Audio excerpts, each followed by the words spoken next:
Okay, welcome to Classics 181, Classical World Civilizations. Um, this course operates into two formats. It could be the main semester, it could be the full semester format. So be sure to look at the syllabus to determine what your actual assignments are. What I'm just going to do in these PowerPoints is try to present the overview of the material that's there in the assigned readings. The assigned readings come primarily from the textbook, my book, Rao and Krauss, A Short History of the Ancient World. There's the information to acquire it. It exists in soft paperback and in Kindle. And then there are assignments at the website. I use my career account, so web.ics.purdue.edu /RAUHN. Go there and you will see the Classics 181 course site. If you're doing the Maymester, there's a link there for Maymester. Follow that one. I mean, yours is constructed toward a 4-week semester. The other one's geared toward a 15-week semester. So, but we will use the same materials. So you kind of have to familiarize yourself with the website either way. I'm interrupting just briefly to I keep forgetting to discuss the textbook here, which we just had produced a couple of years ago. There are some key features to it that you need to pay attention to. So, first of all, A Short History of the Ancient World. We'll refer to it hereafter as SHAW, Shaw, whatever. In your syllabus, it just says Shaw, pages X to X in that way.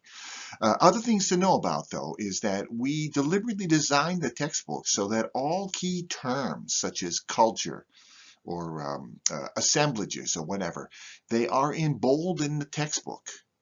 So anytime you see a term that's kind of put in bold in the text, that's probably a likely answer to a multiple choice question for the course. And as you go through it, when you review, there is a glossary at the end, which gives the very same definition, or maybe in a more precise definition.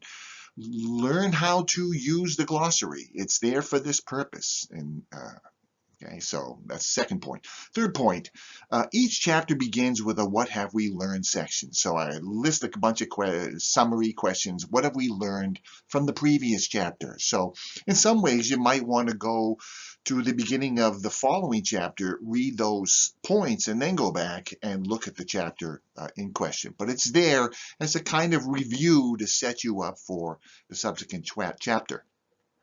And then the last thing is that I haven't checked this myself, but when you purchase the book from the University of Toronto Press, they have a website which contains sample questions and sample essays that I gave them. And if you purchase the book, you are eligible to review these. So just bear in mind how to use the book, maximize your use of the textbook.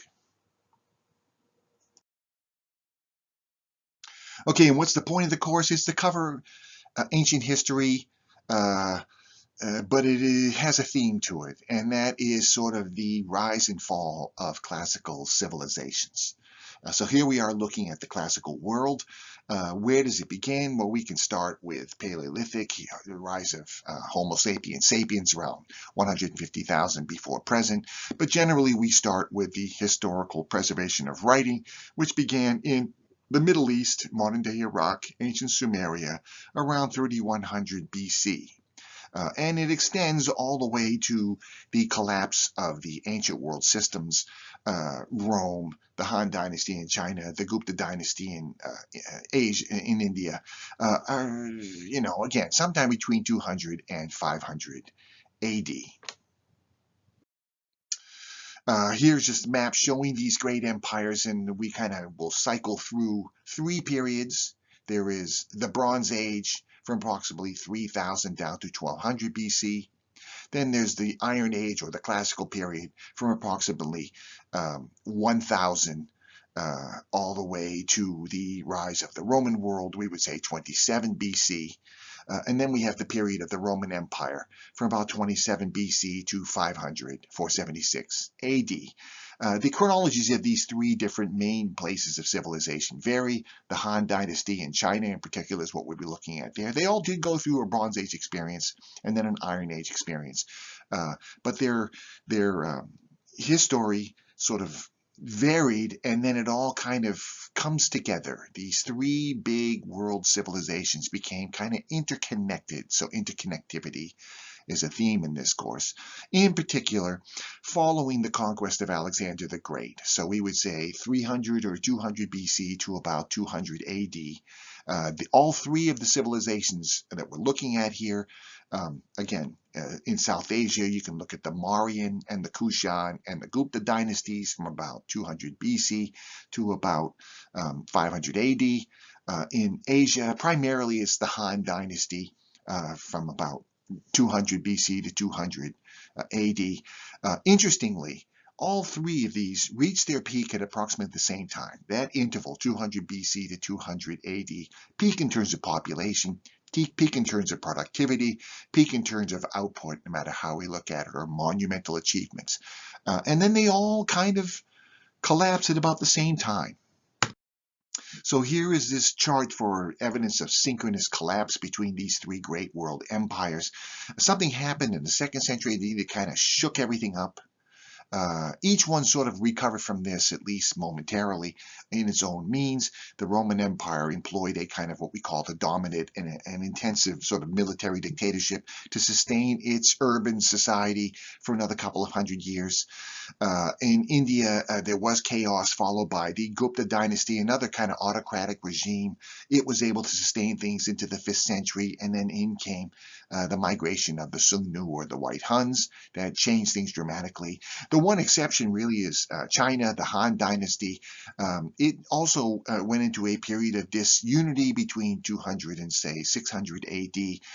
Sequences of disturbances, but it was able to sustain its core values, its literacy, its technologies and what have you, with the Tang dynasty in the 6th century and on. And really, it's the one that was able to sustain it through to modern times. So that's interesting, and one argument to explain that might be that it was the most remote, the least accessible of the great empires. It took a long time and distances and terrain to reach China, so it wasn't as dramatically disturbed by outside pressures. There was only one, really, and that was the Sungnu, whereas there were all kinds of pressures affecting South Asia and the Mediterranean.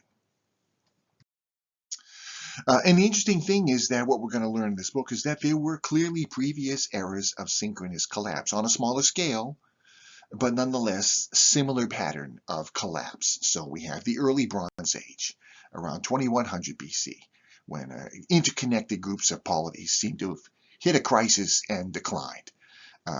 The late Bronze Age, around 1200 BC, where again, really impressive urban societies, something happened and they collapsed. And then the Roman era collapse around 500 AD. So that's the question. Why did this happen? You know, how do you get there in the first place?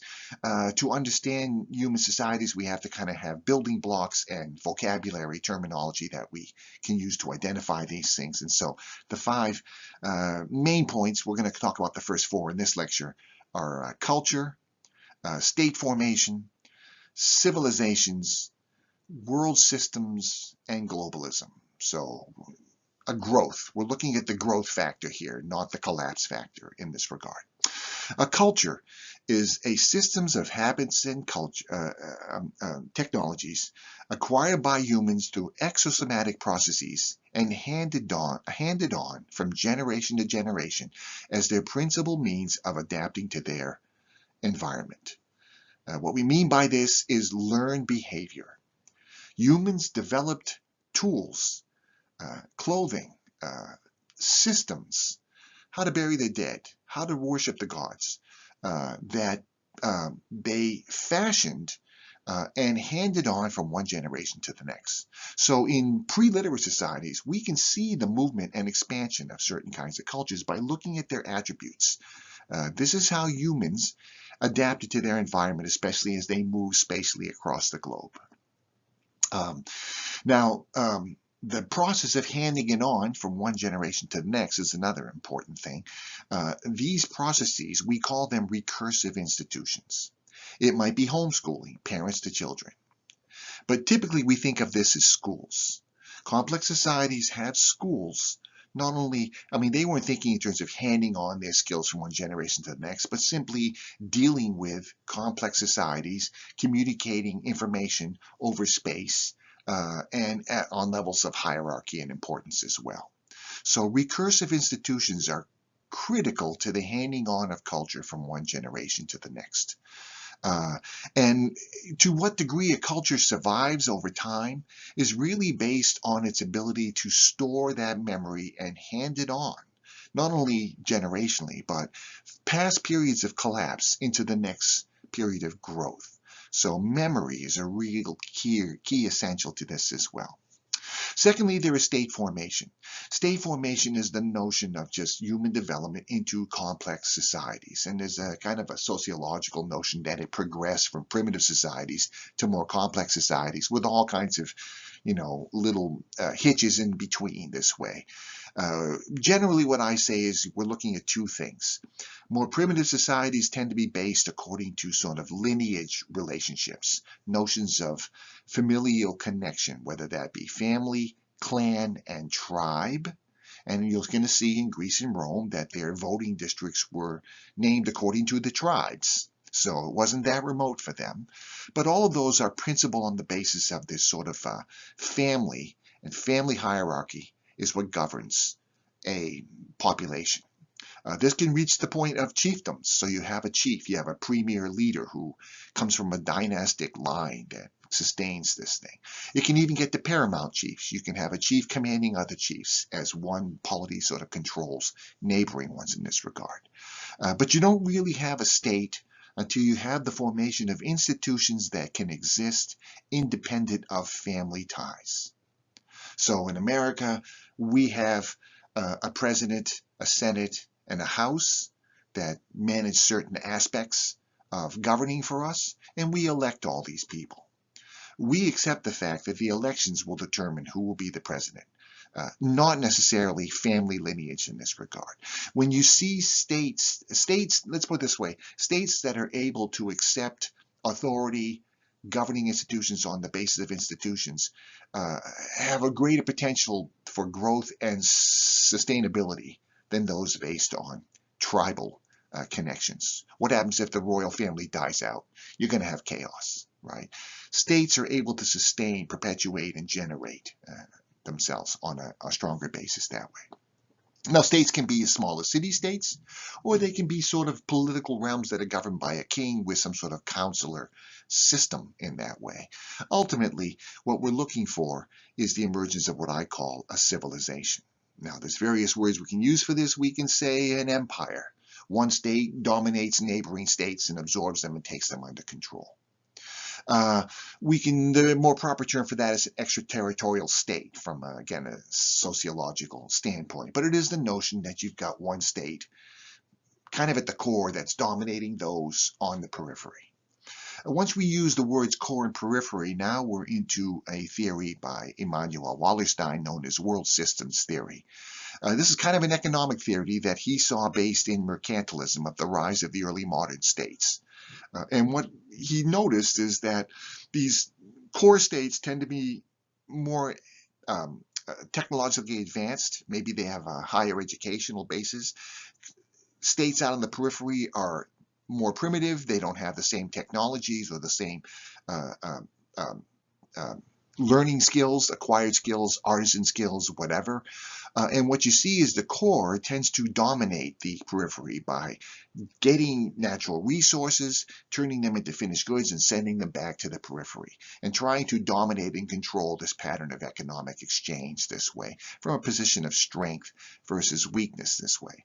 And so world system is useful for these emerging, shall we say, powers such as the Roman Empire or the Han Dynasty, because we can see how a central hierarchy, whether it's the dynasty of Han Dynasty in Chang'an or the Roman Emperor and his Senate at Rome, how they are kind of controlling peoples off in the periphery. It doesn't mean the peoples in the periphery lose their sense of identity, but they do become kind of embedded in a broader economic system this way. So world systems, we can think of each of these empires as a separate world system to a degree. And what we see in the ancient world is that these systems their population grows until they seem to kind of max out their ecological niche. And they come in contact with these distant world systems, and they begin to exchange prestige goods, things that have value, things that might be commonplace, such as spices in South Asia or silk in China, are really rare in the Mediterranean, and so they'll pay a lot of money for it. What people in the Mediterranean do is they sort of maximize their production in order to raise liquid capital to acquire these exotic goods. And so we start to see this interconnectivity once there's a kind of stable world system at the base. It's a process. It's an undulating process, but there's no doubt that it goes on. Now, I'm not saying that the trade between these systems was significant. I'm saying it was sort of an incentive. It was an inducing element that encouraged and maximized production in each of the three basins. What I think it did was raise productivity beyond the limits of what it would have been capable on a subsistence level through maximum efficiency. But it means that there's vulnerability in this, and ultimately maybe the burden of the infrastructure, the cost of the infrastructure becomes too burdensome on the subsistence farmers at the base, and they all seem to kind of hit a tick point, where the contact point where they start to decline this way. And that leads to the questions of resilience theory, which we will cover in the next lecture. In terms of civilization, we look for 7 major points for civilization. All civilizations have urban centers, cities or large dense settlements. All civilizations have professions, or the separation of population into specialized occupational groups.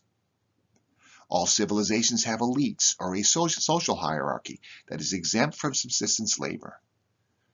All civilizations have public wealth, or the ability to extract and store surpluses in the forms of taxes or tribute. All civilizations exhibit canonical expressions of aesthetic achievement. And by this I mean high art, fine arts, and monumental architecture, things that can be produced by complex societies that could not be produced by more primitive societies.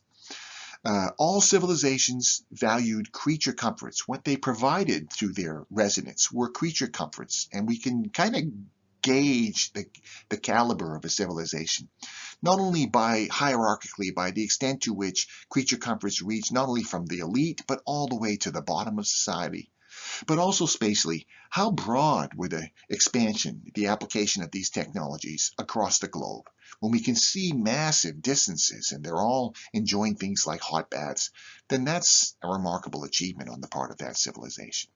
And then last, all civilizations have writing technologies, a form of literacy. So right off, first week, we're going to throw an essay at you in which you're going to be asked, list the 7 criteria for civilization and apply them to one of the following civilizations that we're going to cover. So this is the template, this is the skeleton, you apply the meat, and we'll discuss that as we proceed. Okay, so resilience theory, and we'll talk about it more in the next lecture, but it is this notion, and it's based on sort of observation of economic market patterns of undulating pattern of rise and falls, market curves. Scientists have noticed that nature, this same pattern of rise and fall exists naturally in the natural landscape. All organic life has a long for loop of growth and development till it reaches its maturity, and then these quick back loops of collapse and reorganization. And to what degree is human society sort of modeled along the same pattern? Because we live in this pattern. And as a society, we kind of frame our culture according to this pattern. So what we see are these long for loops of growth and conservation as a social structure. What I mean is when we get to the point of civilization, we are at the conservation mode. It takes a long time to kind of build civilizations, and then they try to sustain themselves. And then they collapse. We have this release, and then a reorganization, and then a rebuilding process. As we said, 2100 BC, the early Bronze Age. Some argue the Middle Bronze Age, there was another collapse. We'll talk about that.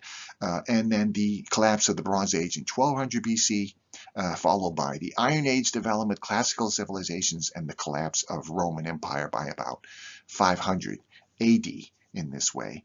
The depth of the collapse and the pace of restoration is kind of determined by memory. How much of the technologies of that high point are able to be stored and reutilized in the next shift forward. So I noticed the gap there. Reorganization, how much collapse there will be is a factor of preservation of memory. And again, we'll talk about this in the next lecture.